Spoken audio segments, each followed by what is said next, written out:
This episode of The Edge is brought to you by Audible.com, offering more than 180,000 titles for smartphone, tablet, and desktop.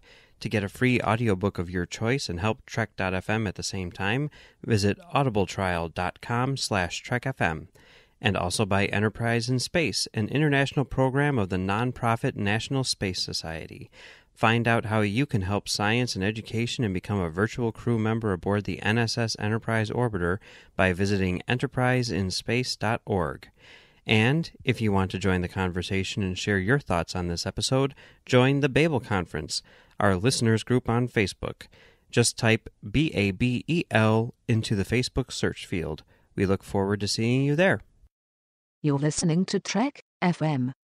What have you done out there on the edge of Federation space?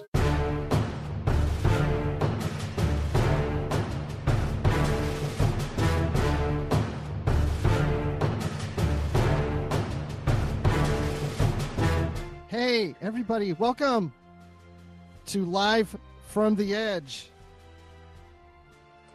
It's so great to be back. It's been a few weeks. We've had a break. This is chapter 2 of Live from the Edge, wouldn't you say? Yeah, the return of Live from the Edge. That's cool. The return of Live from the Edge. I'm Bruce Gibson. And with me, as always, is not Dan, because that's Literary Treks. It's Brandi Jackola. Hi! Hello from Florida, everybody, because that's Florida, where you I are am. in Florida. This is crazy. You're not in Utah. What's going on? Well, I am at a sort of work conference seminar thing where I'm taking classes and learning about the new software that we got for our company last year, along with about 710 other people doing the same thing. And they have it in a different place every year, trying to find that right combination. And I think we've hit it this year because we're having a really great time so far, even though it's unseasonably cold in St. Petersburg, Florida. So yeah, that's true. Wow. You picked the wrong week to go to Florida to warm up when it's like the coldest week in Florida history for this year, even though the year just started. It was worse earlier last week, like Monday and Tuesday. It was like the high was 40, which I was like, no, that's Utah weather. What the H is going on here?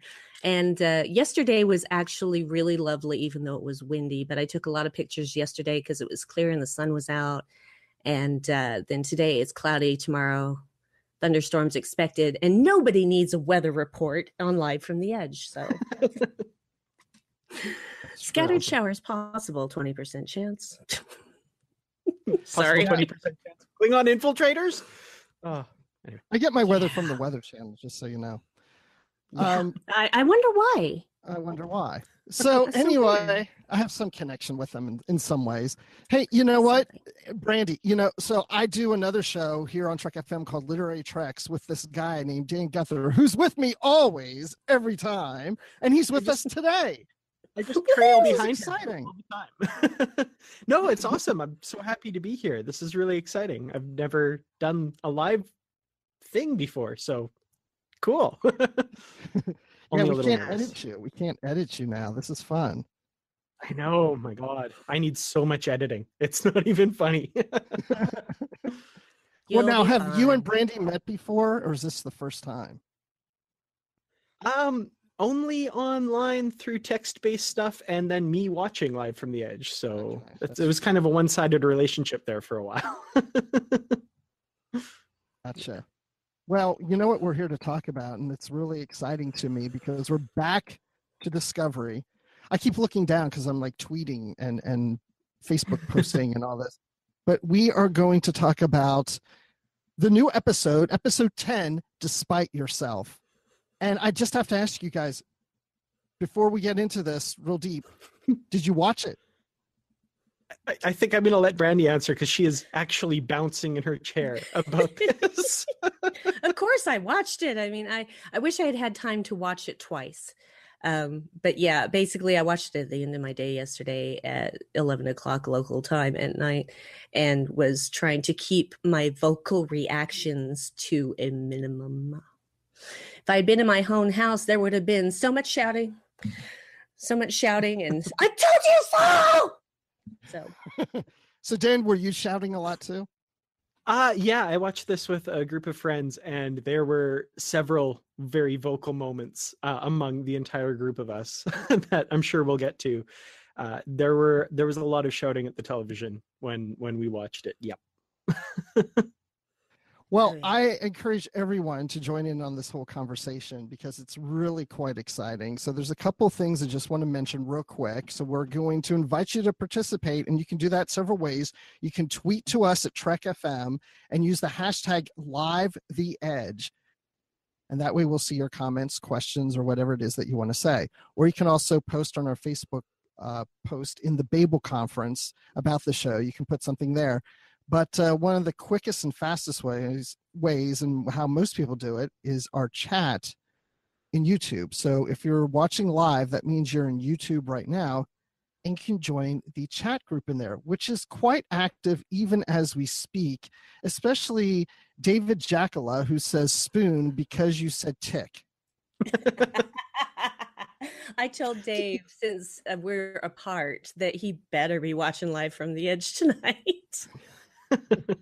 So Well, hi, looks baby. like he is. I love you, baby.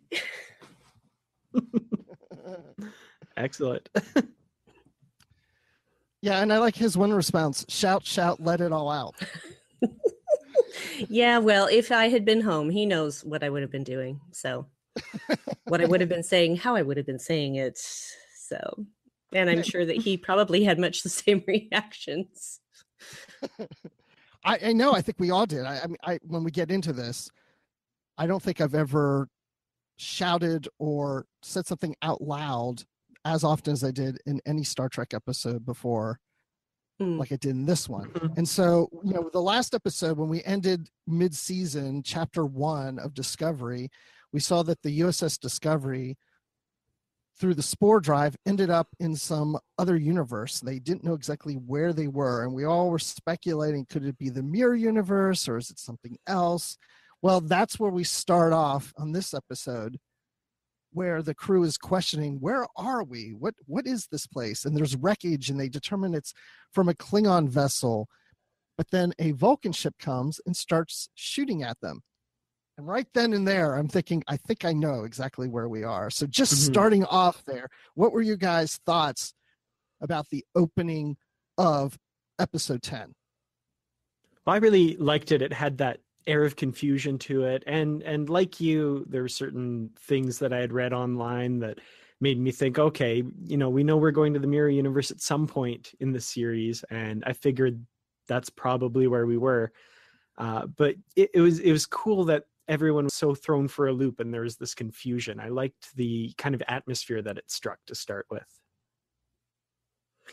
Yeah, I agree. I also felt like I couldn't tell, honestly, if Lorca expected to end up where they were or if he was just as surprised and confused as everybody else. And we will of course talk more about that later, but yeah, when I saw the Vulcan ship show up and they started firing, I'm like, yep, it is the mirror universe. Because Well, is that something? Did you want to see the mirror universe, or are you disappointed? What'd you think of that? You know what? I didn't have really very strong feelings one way or the other. I figured, oh well, all the rumors are that there's going to be a mirror universe episode. Jonathan Frakes basically told everyone there was going to be a mirror episode. I mean, he hinted strongly, but Well, he did, but didn't he say there's a mirror episode coming up, but it wasn't his? I remember him saying that. Did he? Yeah, because he I thought he had lied. said that. Yeah, he definitely lied there. Well, he is an actor. That's what you do for a Mhm. living. You pretend to be somebody else and you lie. Well, But, he's like, Professional I messed up. liars. I wasn't supposed to say anything. Oh, there's a mirror universe, but it's not mine. No, yeah. it's not mine. Troy standing Well- there just like, Will. Anyway. Yeah. It's it was fine with me. I just wondered, I thought, well, maybe they'll take it in a different direction and it'll be a different mirror universe. And once the Vulcan ship showed up, I was like, yeah, it's not a different mirror universe. And of course, that's confirmed later when they start talking about the USS Defiant, which made me squee. And Yay, continuity. Yes, well, and not only that, but I just recently finished my Star Trek Enterprise rewatch and In a Mirror Darkly, parts 1 and 2. If you haven't seen it, you really should. So required viewing, especially for this episode now. Yeah. Yes, and I really appreciated how they presented things in those 2 episodes of Enterprise. So yeah, I had a squee moment. I'm like, oh yeah, now it's definitely that mirror universe, not just a mirror universe, but that. We have Becky 2010 Abel that says, "Get out of the mirror universe ASAP." She is not happy. She does not want them in the mirror universe. So I can see where a lot of people aren't going to be happy, because at the same time, in the original series and in later series, it was presented as if the first contact with the mirror universe was Kirk and crew. But now we're seeing there was contact prior to that. Is this a violation of canon? I don't think it's a violation of canon. I'm hoping they'll explain it some way. I don't know. Well, when you're dealing with quantum realities, which is basically what mirror universes are, time is not a constant. So, and we all know that time is not a constant. So to me, especially when dealing with the spore drive and the things that the spore drive can do, and how they had always suspected that the mycelium network extended into other universes, I don't really have a problem with this seemingly obvious continuity problem, because I know the writers are smarter than that, and so they are going to have some kind of an explanation. They didn't just throw this stuff in there for fan service. There's a reason for it, and we're going to find out what that reason is, I hope. I don't think they'll keep us in the dark for a ton of episodes, but I also feel like, please, let's not have this be the last 6 episodes of this season all in the mirror universe, because that is difficult, I think.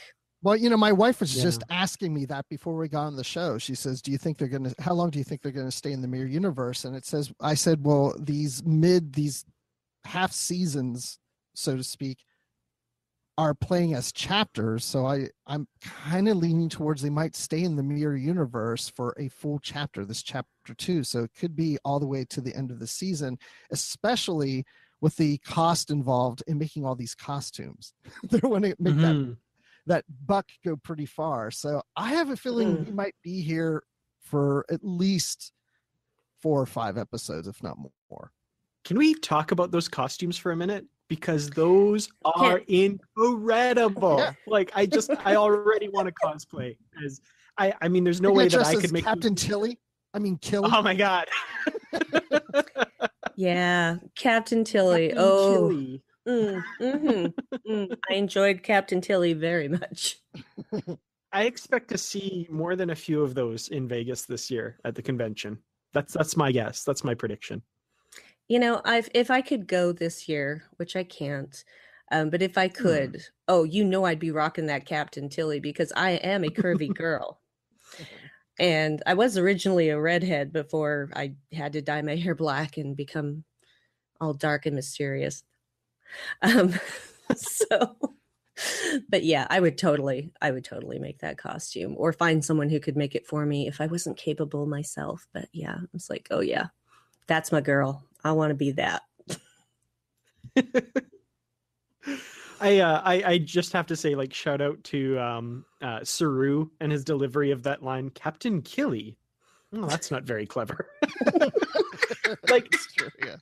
Saru is Sheldon Cooper from The Big Bang Theory, is he not? Like, he's just totally Sheldon. Well, that's not very clever. It was just perfect. Well, he does have social anxiety, so that fits. Yeah, it works.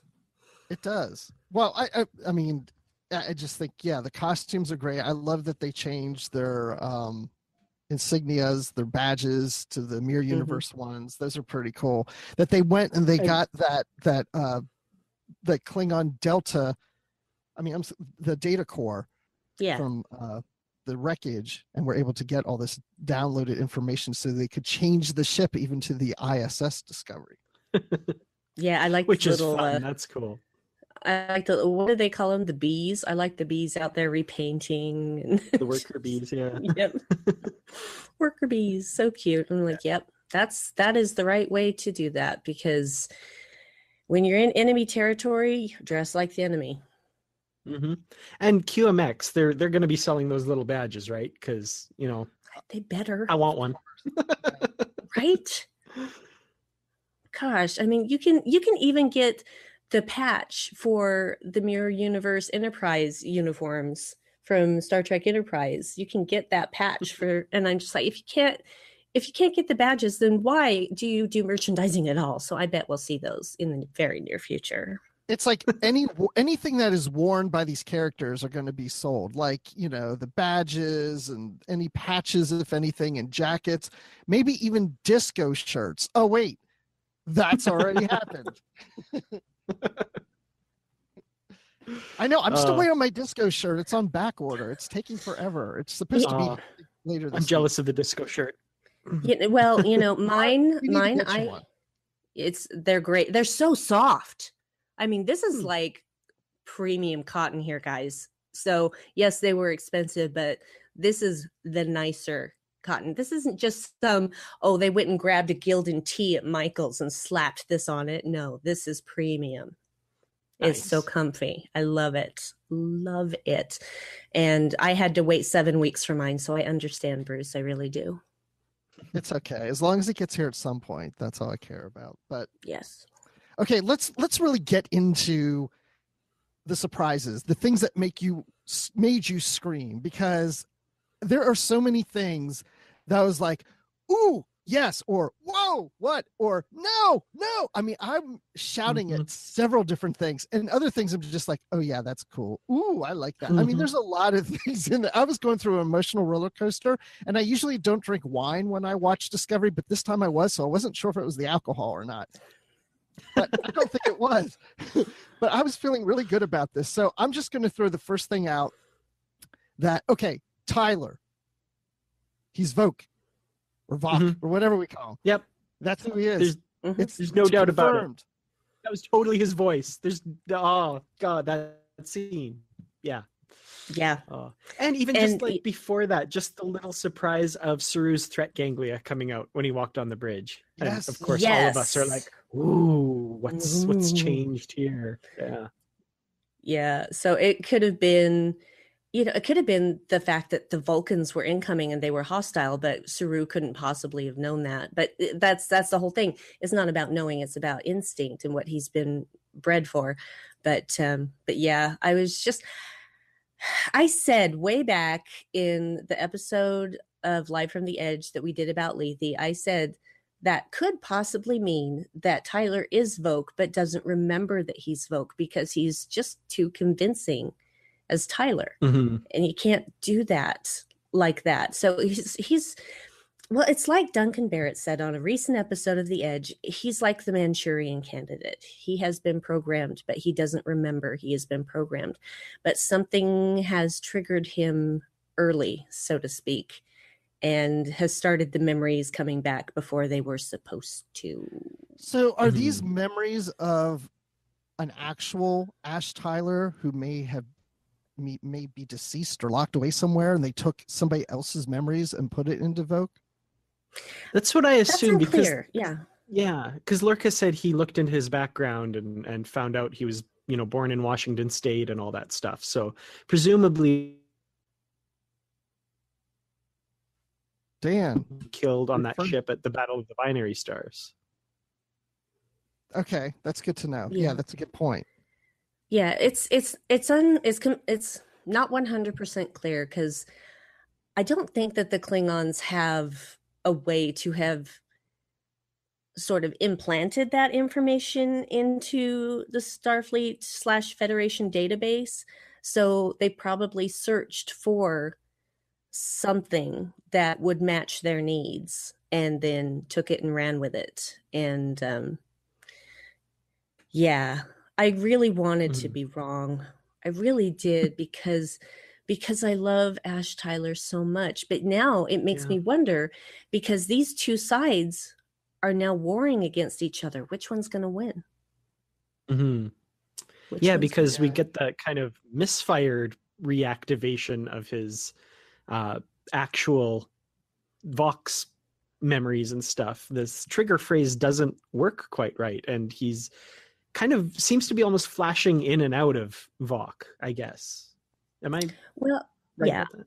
It seems like Vok is like just slowly coming up to the surface and then being suppressed back down and just not quite getting there yet. Well, it seems to me like it's a survival thing, as far as protecting his true identity, because of, well, should we just go there? Should we talk about Culber? Oh, wait, hold on. Before we get to Culber, I do want to get there real quick, but I have a quick question. Because that scene where he's talking to Laurel, and by the way, I don't know why he put down the force field when she's just like, turn the force field off and I'll tell you, or whatever. It's like, really? Okay, whatever. But he's, under her influence. But then at that, she's surprised that he doesn't remember who he is. And I tried to catch the line a couple times and I can't get it. What does she say to him when she says something should make you remember? When he's like, the prayer, I think she said, because that was the back and forth recitation that Vok did with Takovma as he was dying at the end of that episode. And so, I think she said prayer, and it's a prayer they teach children to expect the return of Kalis, I think, or something like that. Gotcha. Well, makes sense. We're gonna have to watch it with the subtitles on, apparently. Yeah. Just to be sure. I knew it began with the letter P. I couldn't just make it out for sure what she was really saying. So it kind of and that whole thing of just the fact that he put the force shield down, but then he was trying to strangle her and everything was just. That whole scene was just so compelling to me because it was like, oh my gosh, he's Vok, and I thought she was going to run out of there. But even as he backed away, she stayed in her cell with the force shield down. She wasn't looking to escape. No. So she's right where she wanted to be. Yeah, she's pulling all the strings from behind the scenes. She doesn't want to. She's not getting her hands dirty. She's got her little minions doing her stuff. She's pulling a Loki, guys. That's what she's doing. Totally. She's Loki. Yeah. Okay. Oh, sorry. Did I mix my metaphors? Well, let's say, so Greg Rosier in the chat saying that he didn't want Tyler to be Vogue because he really likes the Ash character. I do too, and I'm disappointed. But before we're just talking about how, Ash Tyler could be a real character somewhere else, whose personality was put into Vogue. Vogue could die or whatever, go away, and the real Ash Tyler comes back later. Ooh, surprise season 2 reveal. Calling it now. And then Michael's all happy, but he doesn't have the same connection to her because he's not her Ash Tyler. Right. It'd be a little different. Yeah. I do have to say that my husband is psychic because I wasn't even looking at the chat and he also said she's doing a Loki. So 2,000 miles, baby. It can't break our connection. Yeah. There's such a connection between you two. No wonder you're married. Yeah. Well, when you find your other half, you find your other half. That's true. Well, so we should talk for a second about, first of all, I want to say Sam Bartholomeos coming back as Connor. I really liked him. He had a small part in that first 2 episodes, but he's back as the captain of the Shenzhou and then gets a really cool fight scene with Burnham in the turbolift. And of course, but it was a really good scene. I love that scene. I love it. And just the ingenuity of it, because it could have just been your regular knockdown, drag out fight, but Michael Burnham ain't your usual fighter. So yeah, when she kicked out that panel and turned off the gravity for a few seconds, I was like, oh yeah. That was cool. Yeah, that was cool. Yeah, I like it. And Jonathan Frakes, his directing in this episode, like that's a lot of that's down to the director. And Jonathan Frakes, I got a picture of him behind me. My man. I loved that guy. So great directing of this episode. He loves you too. He loves you too. I can tell in the I'd picture. like to think so. So Tethel in the chat says that he hopes Voke becomes Ash. If Voke has all the Ash's memories and hopes and desires, and the original Ash is dead, he could suppress Voke, and Voke is gone. He just becomes Ash Tyler from now on. That's a possibility too. Well, see, and that's what be. I'm saying. Which side of him will win? Maybe Ash is strong enough to be able to get rid of Vogue and just be Ash Tyler. There's just so much speculation to be had there. But I feel like that it's not just an open and shut case and that Vogue is just going to return and bye-bye Ash Tyler. I don't think it's that simple at all, because obviously the reactivation didn't go right. So yeah, the personality is much stronger than I think Laurel or Vogue intended. Yeah, definitely. I think I wonder if this might be getting too much speculative here, but I wonder if it's because of Burnham, how strong that personality has become now. Because at the end of the last episode, Into the Forest I Go, he was going through his PTSD attack and the Admiral's trying to get through to him. And he has the memory of kissing Burnham. And that's what kind of flashes him to shake it off and fight back kind of thing. So I wonder if the story's going that like it's that connection that's gonna get those two together. And I'm sorry, Bruce, but this podcast is going to remain Taylor Swift free. I'm sorry. Taylor Swift's everywhere. She's not on this podcast. Shake it. No. Okay. No. Do not make me come over there. Okay. Do you know who is on this podcast? We have Rebecca Skipper on Twitter. She's saying, I'm so disappointed that Lorca and Michael for letting their guard down, resulting in the death of Colbert. So, you wanted to talk about the doctor. What the heck happened there? Oh my gosh. Oh man. Yeah, my actual reaction, and I couldn't help it, even though I knew I was trying to be quiet because it was late at night and I am in a resort with neighbors. And I just went, well, I can't even say what I actually said because it's not appropriate. But it was basically like, what did you do? So, yeah, it was a very over-the-top emotional reaction on my part. Because, and see, that's what I'm talking about when the whole vote coming forward to protect Ash Tyler's secret. And, it's just like in that few seconds he just came out, broke his neck, and he doesn't remember doing it. Ash doesn't remember doing it.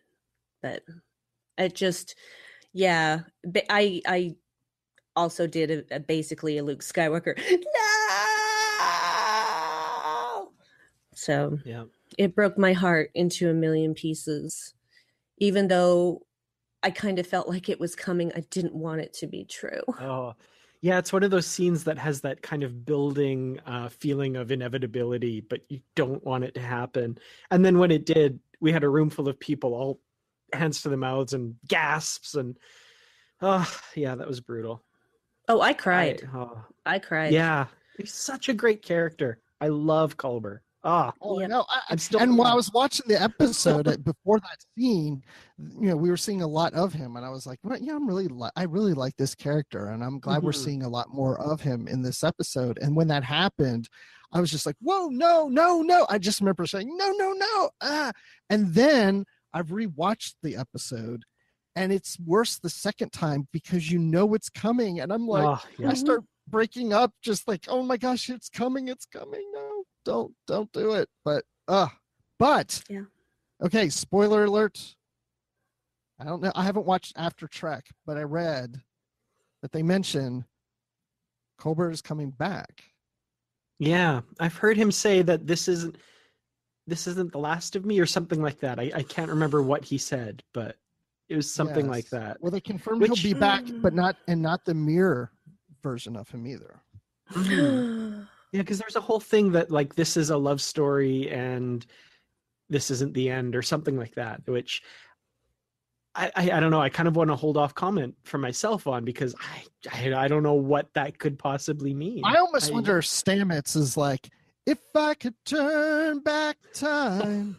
I was going to say something similar, but without the song. Because no, I'm not complaining. You can do it much better than I can at this point in my day. But definitely, because again, time is not a constant. Quantum realities. Having a spore drive can take you anywhere and anytime. Right. Maybe. And I mean, it is still Star Trek. I mean, not a lot of characters stay dead, Jadzia Dax and sort of Tasha Yar, but not really even then. But anyway. Dave is saying zombie doctor. We're going to get a zombie doctor. Yeah. And he's creating very creative substitutes for swear words for me. So thanks, honey. Appreciate that. Fork and bullshirt. And I mean, we saw him, get his neck twisted, and Tathel in the comments says maybe he just has a broken neck and is disabled. So maybe he's just gravely injured and he's not quite dead. Maybe. I don't know. Yefend is not quite dead. And mostly dead. Is slightly alive. That could be interesting. Well, I also thought it was that if Kober is gone, maybe now the CMO actually has to show up and do some work. Yeah, right? Who's the CMO on this ship? That's what I want to know. They say Kober isn't, but he seems to be the main go-to guy. So yeah, there was an episode where they said something about, like, he said he'd have to check with the CMO or something. There was something. I mean, they've acknowledged that there is one, that he's not the main doctor. So who is? He may not be the main doctor, but he definitely said that he was the best doctor. Well, he was. He was. Oh, no. Okay. Let's talk about Stamets then, because stay out of the palace. It's a palace. Stay out of the palace. What the heck is that? What's going on? Yeah. Oh, golly. I don't know. I haven't had enough time to really ruminate about that specifically, because my head has been filled with a lot of information today, and it's not Star Trek stuff. So I feel like I'm like right on the cusp of understanding what that may mean, but I haven't quite grasped it yet. Haven't gotten my claws into it. Well, so I think there's something there. I just don't know what it is. My claws are wondering if it's the Emperor. They seem to not know who that is, and the Emperor may live in a palace, or actually even guess. Chris and chat just said that too. Yeah, and that was kind of my guess. I don't know if I'm being too literal with that, but they did bring up the Emperor enough times and danced around their identity that I feel like it's going to be someone. And I hope it's someone. Well, someone we know. know. So who do you think it might be? Is it Kirk? No, no. I don't think it's Kirk. He would be. I know who it is. Do you know? Because I have a theory. I do too. I'm curious. Okay.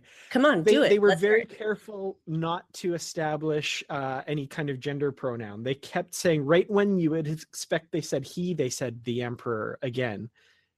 I think it's Giorgio. That's what I was going to say. Yes. Mm-hmm. Yes. Yeah. Oh, she would be so good. She would be so good. It has to be. So good. Because she's not on this. She's not on the ship, but she's on the Senjo in the Mirror universe. So. Yeah. Oh, but then Burnham has to betray her again. Oh. Yes. And Saru will go, Burnham, don't ruin it again. But it's not their Giorgio. And she's going to be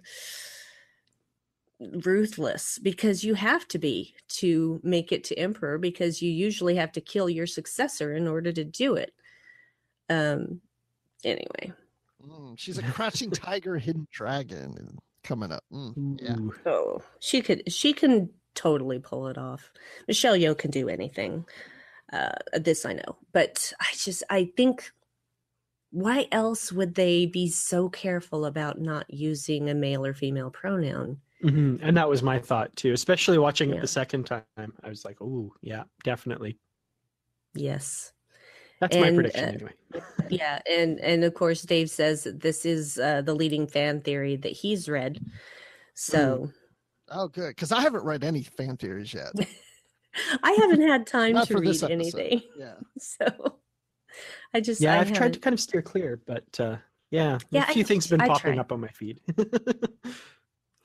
Yeah, it's I basically haven't had time to check anything today because it's just been classes, feed my face, classes, feed my face. And so I just I haven't looked at anything at all. Okay, so I'm writing this down. This is a good title for this episode. Classes, feed my face. Except that's not the way we titled them on Live from the Edge. Oh, okay. Okay, gotcha. It's a bummer. But no, we just get to title them about Live from the Edge, episode 9, Despite Yourself. Yeah, we don't get to be as creative, but that's okay. That's okay. You gotta crank these things out fast because it's got to be out as a podcast tomorrow morning. So I just there you go. Just snap. Can I bring the mood down real quick? Please go ahead. I'm ready. So Colbert says to Stamets, "I'm not going anywhere. I'm staying right here." I know. That's why I was crying when he got his neck broken. Yeah, I mean, it's the exact same thing at the end of the last episode when Stamets is climbing into the spore drive and he's like, after this, just one last jump. We're going to have lots of time together. One more job before I retire. How many times have you seen that? Come on. You don't say that stuff. Ugh. Yeah, whenever anyone says that, it's like an invitation. It's like, oh, let's invite things to go horribly, horribly wrong. Mm-hmm. Because that's the way it works in television and movies.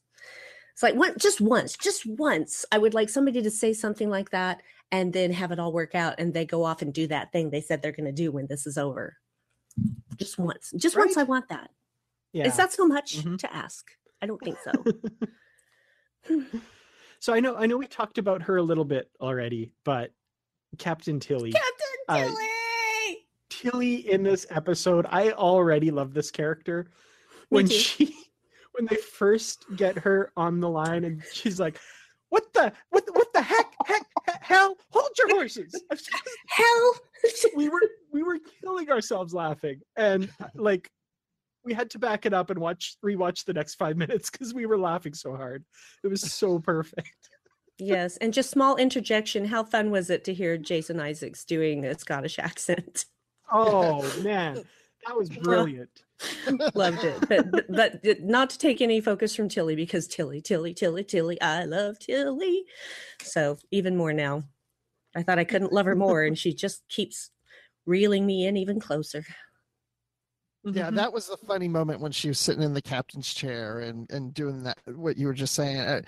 So my wife and my daughters were in the room, which is very odd that the whole family wanted to sit down and watch this episode with me. Woo, that was exciting. And then they were all cracking up laughing at that part. I was just like, oh, this is so perfect, and even, Lorca's look on his face, and just like, okay, here we go. Yeah. And then like the scene after that when she's put on the role and is just wearing it, that was so great too on a whole different level. If you gave me that kind of greeting, I'd cut out your tongue and use it to lick my boots. Like, it's so great. Oh, that was one of my favorite lines of all time in Star Trek. I was just like, and for it to be Tilly, yeah, I just, she really just settled in and owned the role. And I know inside she was still probably just so scared, but she really pulled it off. And I was proud of her. Really proud of her. And I think a good chunk of her, what did she say, 40%, 60%? I think a good part of her was really enjoying it though too. Oh, I'm sure. I'm sure. Well, she does want to be a captain, and she gets to play this part for the moment. So she's gonna, I think, milk it for everything it's worth while she has it. So we saw in a either of you- previous episode, Stamets referred to her as captain. Yeah, exactly. So I was going to ask, did either of you predict this before her image came up on the screen? Because like I right didn't. before it came up, I was like, oh, I wonder if it's Tilly because of that line of Stamets. And I didn't. No, I didn't. No. Yeah, the minute that the picture went up, I went, oh, of course. But I didn't really know. I hadn't thought about it too hard because I'm very convinced that Stamets is seeing all realities at the same time. And so it can be very, very confusing. And so I thought, well, he's just seeing possibly a future timeline where she does make it to captain. But I should have probably expected it, but I was delightfully surprised when her picture popped up and I went, yep, I should have seen that coming. And the look was so great too. Like, Oh yeah. so great. Well, at least my mom would be happy or something, whatever she said. Yeah. Well, and Dave says, I know I keep coming back to my own husband, but he has good points. He said that their confidence is to mask their fear. Great advice. And I loved the identification that the people from the Terran Empire are so horrible and they act out with such malice to anything other because of fear. And you see that so often that to me anyway, the most bigoted people and people that respond with that sort of hate, it's all from fear, and they're cowering from just paralyzing fear of the other. And I love the identification that that's the root of that. So that was nice little, yeah, that's right. Well, and I kind of look at this mirror universe, especially, okay, again, I'm sorry, guys. I'm going to bring Enterprise into this. After finishing my rewatch of Enterprise, the last two episodes before the actual series finale are about an organization called Terra Prime, or Earth First, or Make America Great Again, whatever you want to call it. And this to me is the future of if those people had won, if those people had gotten rid of all of the aliens from the Earth, from the solar system, etc., and become, everybody that aren't xenophobic. They're controlled by the people who are. So Earth must be a terrible place in that mirror universe. It just breaks my heart. But that's the future that happened had the people from the Terra Prime organization come out on top. And yeah, that makes a lot of sense. it's just it was such a horrifying parallel, not only to the events that led to World War II, but to events that are happening today. And those episodes were really hard on me because of the context that I have right now going on around me. And so, and to see that in this mirror universe and know that that is possibly what the outcome of this is, it makes me feel kind of sick inside. Yeah. I mean, So- it's sad that like every generation or every, like for however many years back, there's stories about stuff like that, and they're all still relevant and they continue to be relevant. And it's heartbreaking that It is. that stuff is still relevant. It is amazing how many episodes of the original series you can watch and say, oh, that still applies today. Oh, that's Yep. still going on. Absolutely. Crazy. Yeah. So I see some things here in the chat about, like Chris mentions about Hoshi being the Empress or the Emperor in the Enterprise episode. So could she continue to be an older Emperor in this time, 100 some years old, which Or a would be really descendant. or descendant? Yeah. Could be a descendant, but she did call herself Empress Sato. That is true.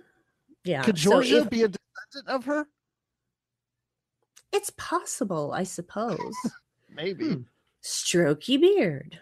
I was just thinking, stroke your mere beard. Your beard. Hey, and Paul Nash says Emperor Mud. I can see that as a possibility in this. I saw someone else bring that up online a little while ago too. And yeah, could be. I hope not.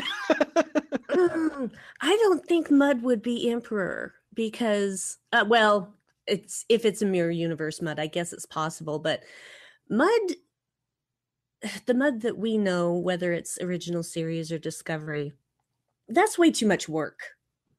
That's just way too much work. And always having to look over your shoulder and worry about who's going to stab you in the back or in your front.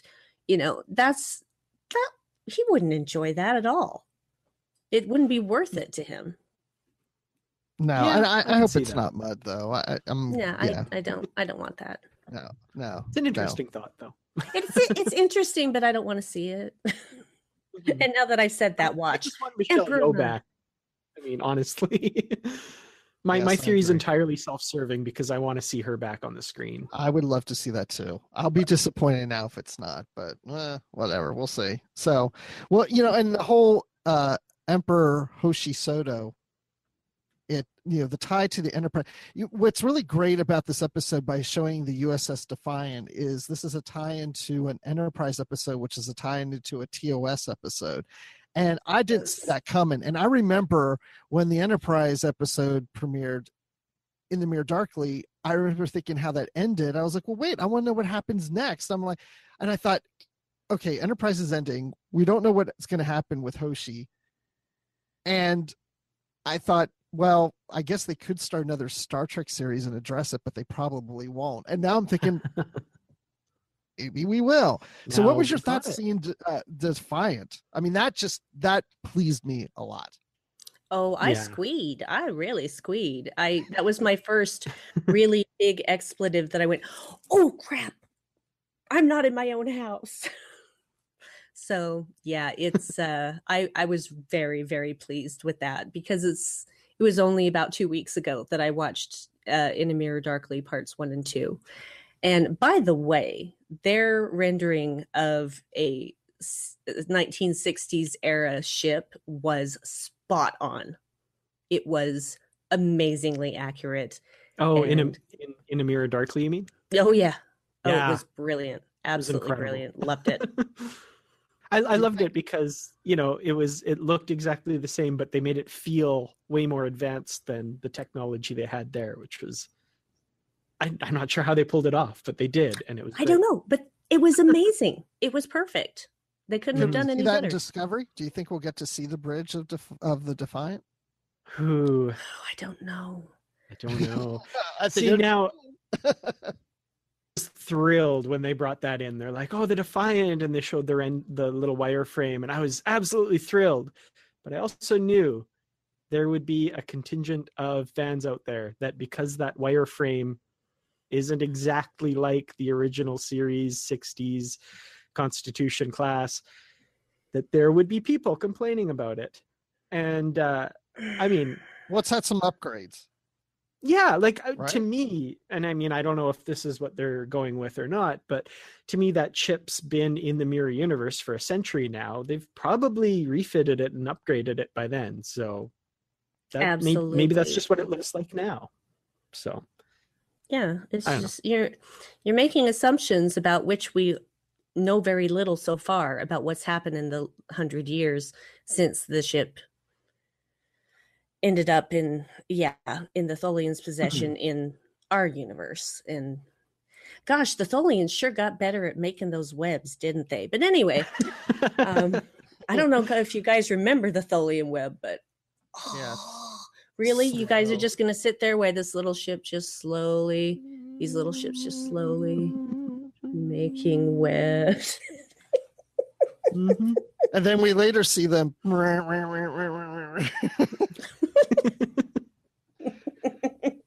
Yeah, great visuals for the listeners who are listening to this. Oh yeah, see, this is why you have to watch us live. The video Yeah. is so much better. Mhm. Because right now, if you're listening to this on a podcast, you're not seeing me do this right now. Which you Oh don't my. know any idea what it is that I'm doing. That's so rude, Yeah. Bruce. Don't do that. Yeah, I mean, I'm offended as a woman, as an adult, as a human. How dare you? Okay, anybody who's listening, I wasn't doing anything bad, so don't. Of course he wasn't. I don't I'm want just to very get convincing. emails. Nobody emails me, and I don't want now to be the time that you email me. No, please don't email Bruce. He didn't do anything. I was just acting. Yes. Acting. You are theater. So we should talk a little bit about Lorca, because as we know from the end of the last episode, the whole thing that went wrong with the spore drive jump, whether or not it's what he intended to have happen, he did it, right? Because he put in the coordinates unknown or override Lorca G thing, and that's how they ended up where they are.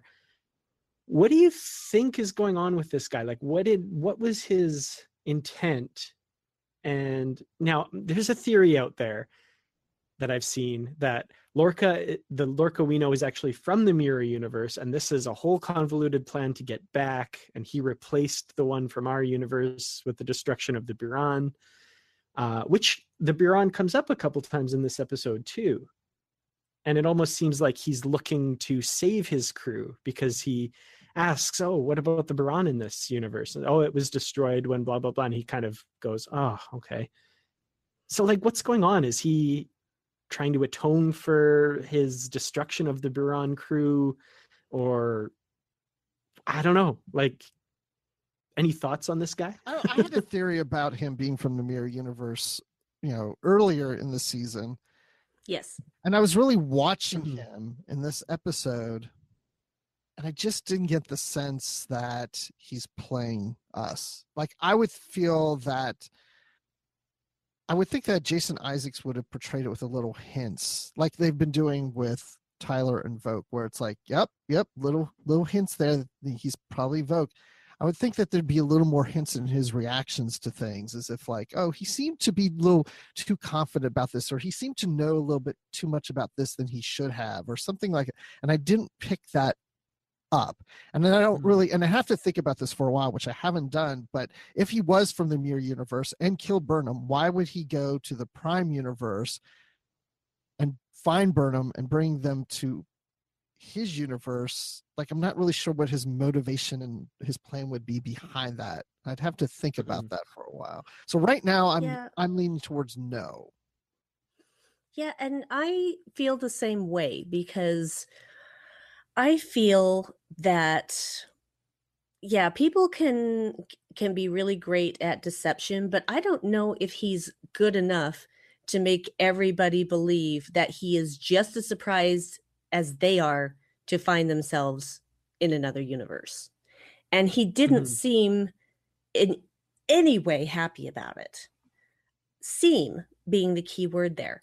But I just don't feel right now, I don't have enough evidence to say with conviction, or even slight conviction, or even hope, that he is from the mirror universe. And, because if he were, I don't know. It's difficult for me to say, because if the Lorca in that, what does that mean? Does that mean the Lorca in their universe is the criminal that actually was in the other universe? Because that doesn't track either, because Cornwall knows him.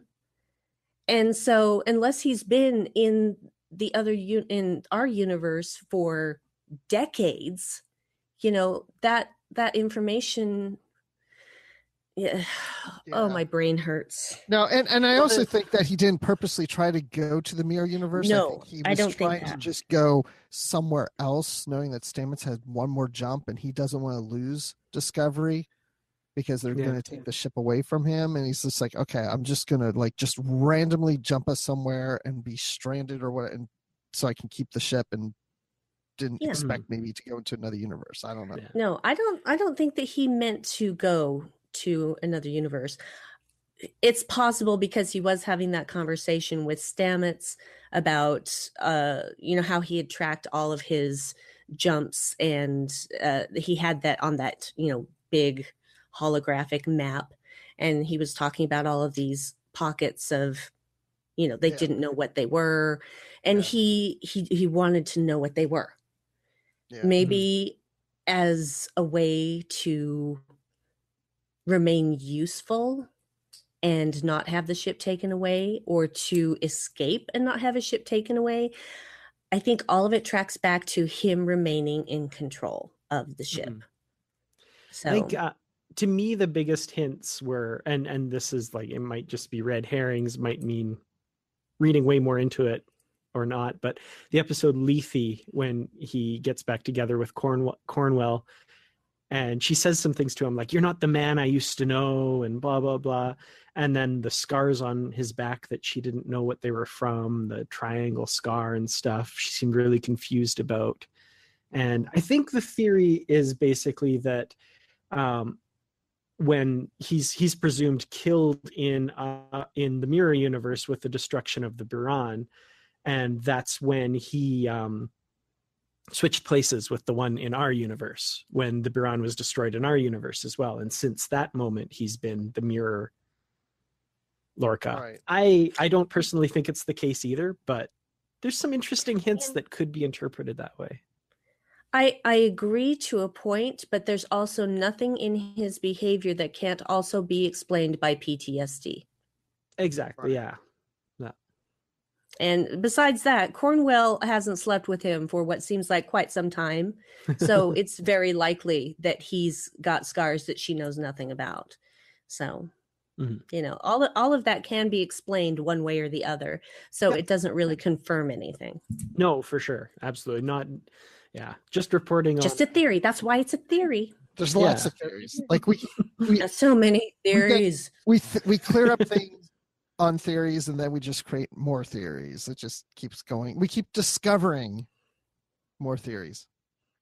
It's kind of like I'm discovering what it would have been like if social media existed and my ties to it were as they are now when Battlestar Galactica was on, because there would have been so many freaking theories about that as well. So well, and that's what's so interesting about this series, because other Star Trek series, we wouldn't be coming up with theories like this. I mean, everything was pretty self-contained per episode, or if there was some arcs, I mean, maybe, but those were mini arcs. I mean, I don't think even with Enterprise, I don't think with the Xindi arc, which was, the entire third season, we would be coming up with so many Xindi theories, Yeah.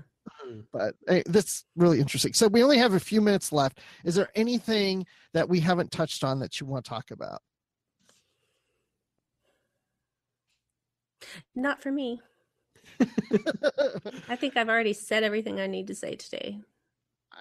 What about you, Dan? Well, this is one episode I have to say I was really surprised when the closing credits came, because I did not expect that to be the end of the episode.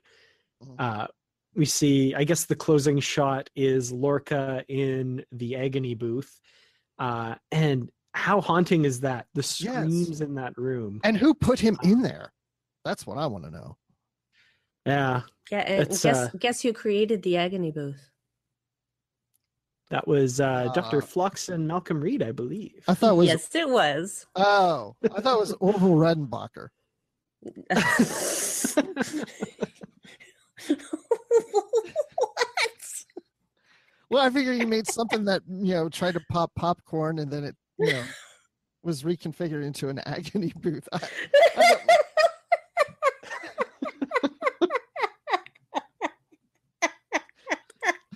I understand. I mean, as far as theories about Discovery go, it's not the craziest one I've heard. So it's not. He could be the emperor for all we. He could be an emperor on his throne with a bag of popcorn. We'll have to see what turns out. It's entirely possible. Funny. So funny. Thank you for that, Bruce. I appreciate it. You're welcome. Okay, and the question once again in the chat is, who is the emperor? I say it's Palpatine. That's Star Wars. Sorry, wrong star. My money is still on Giorgio. I'm on record. I think. I'm comfortable with that. Okay. Any other final thoughts, Brandi? Well, there were things about this episode that did not surprise me, but the way in which they were delivered surprised me. And so thank you, Discovery, for once again surprising me. I don't know how you keep doing it, especially when like the whole world knew what was coming and you still managed to make it interesting and presented in a way I didn't expect. So thank you again, Discovery, from the bottom of my disco shirt that I waited 7 weeks for. I can't wait to find out what happens next. I seem to say that at the end of every episode of Live from the Edge, but it's the truth. I want to know more. I want to see more. Give me more now, next week. And I want Jonathan Frakes to come back and direct more episodes in season 2. Because absolutely. Wow. Yes. I was going to say that. I was going to echo what you guys said. I really love this episode, but Jonathan Frakes, I think of the scene that we were talking about with Tilly on the bridge sitting in the captain's chair and Lorca. I don't think anybody could have directed that better because Jonathan Frakes has that sense of this franchise and knows that timing of taking characters that are not comedic characters, but making a funny moment with them. And I really appreciated that in that scene. I thought his timing of everything, his directing of that, the pacing of it, it allowed it, at times to just pause for a moment, have a reaction, just a look from Lorca. It was just, I just loved how that played out. So I agree. I want him to come back. Come back. Number one. Come back. Come back. Yes, please. Because he's really come into his own as a director. He's he's phenomenal. I love what he does. So yes, please come back, Jonathan. We like you. Because I know I don't look creepy, do I? Just creepy enough. Okay, good. That's what I was going for. Creepy, but not too creepy. Right. Which no one can see this if they're listening to the podcast. Yeah. So this is another incentive to watch the podcast. Well, and that's the thing. If anybody's listening and to the podcast, you can always go to YouTube after we've done it live and watch it. Yeah, you can still watch it just like a video. So you have no excuse. No excuse. So, Dan, since you're our guest, again, if you have any final words, I think you already said what you thought of the episode, but where can people find you? Yeah, first of all, love this episode. I think I probably say this every week, but it's my favorite episode of Discovery so far. I hopefully get to say that 5 more times this season. Wouldn't that be cool? But yeah, you can find me online on Twitter at Kurtrats. That's KERTRATS. You can find me on YouTube at youtube.com/KurtratsProductions. On Facebook at facebook.com/KurtratsProductions. And of course, hosting Literary Treks, Trek FM's books and comics show with the wonderful Bruce Gibson. Almost every week. We take a week off every 4 weeks talking about books and comics on the network. Yes, we do, because we need time to recover from reading so many books. We need some time to spend with our families and friends and such. So, and to talk about more Discovery. And Brandi, where can people find you? Oh, people can find me in a variety of places. I do another podcast with my husband, Dave, called the Dark Corner Podcast, which you can find on strangeanddeadly.com. And I also hang out in the Babel Conference, lurking, sometimes commenting. And also, it's official now, and I can say it publicly. I'm going to be a co-host on Warp 5, which is Trek FM's dedicated Star Trek Enterprise podcast. So now you understand why I was hurrying through my rewatch of Enterprise. But honestly, once you get going, it's just like I would seriously, even when I wasn't hurrying before I knew I was going to be on it, I would just sit and crochet and watch like 7 episodes in a row and then realize, oh, I'm hungry. Maybe I ought to go find some food. So it was class, stuff your face. Yes. Enterprise, stuff my face. Enterprise. That's a long road. It's a long yeah. getting from there to here. Anyway, so yeah, I'm really excited about that. So keep an eye out for that episode, which will be episode 130, Meet the Hosts. And Patrick Devlin, who was our very first guest on Live from the Edge, is also going to be a co-host. So it's going to be me and Patrick and Brandon Shamatella, and I am really looking forward to it. And also, you can find me on Twitter at BrandyWine12. That's Brandy with an I. And all of that sort of stuff. And I have picked up so many friends and followers from Trek FM. Hi, all of my friends and followers that have just jumped on this ship recently. Love you guys. So, Bruce, when you're not presenting wild fan theories as fact, no, I'm kidding. Yeah, because I'm sure that Orville Redenbacher thing is a wild fan theory from you. It was great. I loved it. So where can people find you, dear Bruce? Well, when I'm not popping popcorn, you can find me on Twitter at Admiral_Rex. And you can find me with Dan, as he mentioned, on Literary Treks here on Trek FM. And you can also find me talking Star Wars on the Star Wars Report podcast. So check that out. And of course, I'm always in the Babel Conference and here on Live from the Edge too. Woohoo! So, we have this little closing thing that we do that Brandi loves to read. And so I do. This is her moment. Ladies and gentlemen, may I present the closing? Yes. Well, hello, y'all. Hi. I want you to be sure to check out our Discovery coverage throughout the week, because Live from the Edge airs on Mondays at 9 p.m. Eastern, and it will be released as a podcast on Tuesday morning, folks. Our commentary will be available as Tracks from the Edge with Mike Schindler on Wednesdays, and we'll discuss your feedback on Postcards from the Edge on Thursday with the wonderful Miss Amy Nelson. We have finally met in person. It was delightful. And you can catch the full analysis on the Edge on the main show Fridays. And then to wrap up this whole week, you can join us for Notes from the Edge on Saturday with our own Chris Jones for links between Discovery and the broader franchise.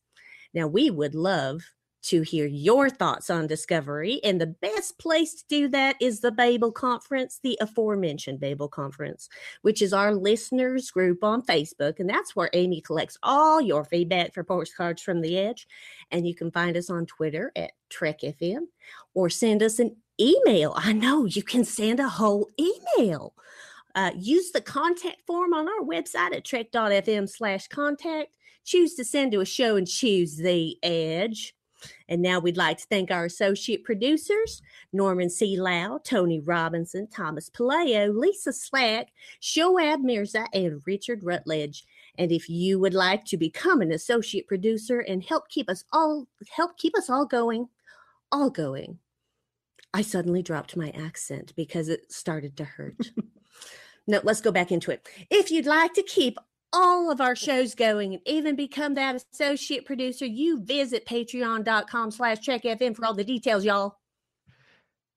Now, you hear what happens to Brandi when she's in Florida. She moved south and the accent went with her.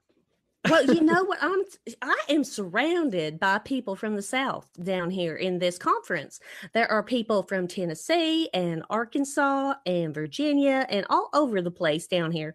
And I went to dinner with a bunch of them, and I started doing that accent while I was talking to them, and I was embarrassed. Oh, no. I was so embarrassed. I'm just like, oh dear. So, but that's what happens when you're around people that speak that way, because, my mama's from Arkansas, so it just starts to come out. When I'm around, it comes out. Okay, I'm going to stop now, guys. I'm so sorry. So sorry. Wow. Well, Dan's in Canada. Are you going to talk like Canadian? I don't know, Bruce. How do Canadians talk? They go, hey, got to get some Orville Redenbacher. Oh, I know. I don't think I'll be talking like that now, eh? That doesn't sound like something I'm going to be doing there. So you take off, you hoser. Oh, jeez. Oh, you guys need to do just... that accent?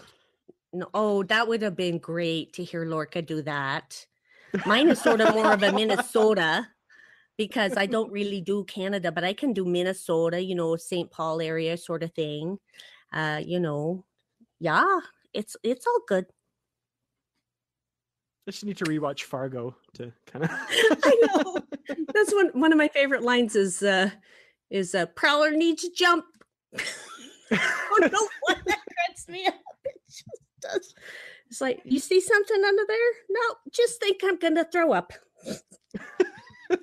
Francis McDonald, you're a gem. Excellent. All right, that is more than anyone ever needed to hear out of me. Do you think we need to end this, or do you want to keep going?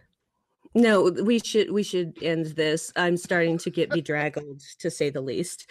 So, yeah. So, thanks, guys, especially with me being so discombobulated with being in a different time zone, state, etc. So, well, what's our little stinger? I forget. We came up with. Well, I don't remember what it was. We had two, didn't we? There's a couple. There's live long and prosper. Oh yeah, so, live long and prosper, and keep calm and just go on.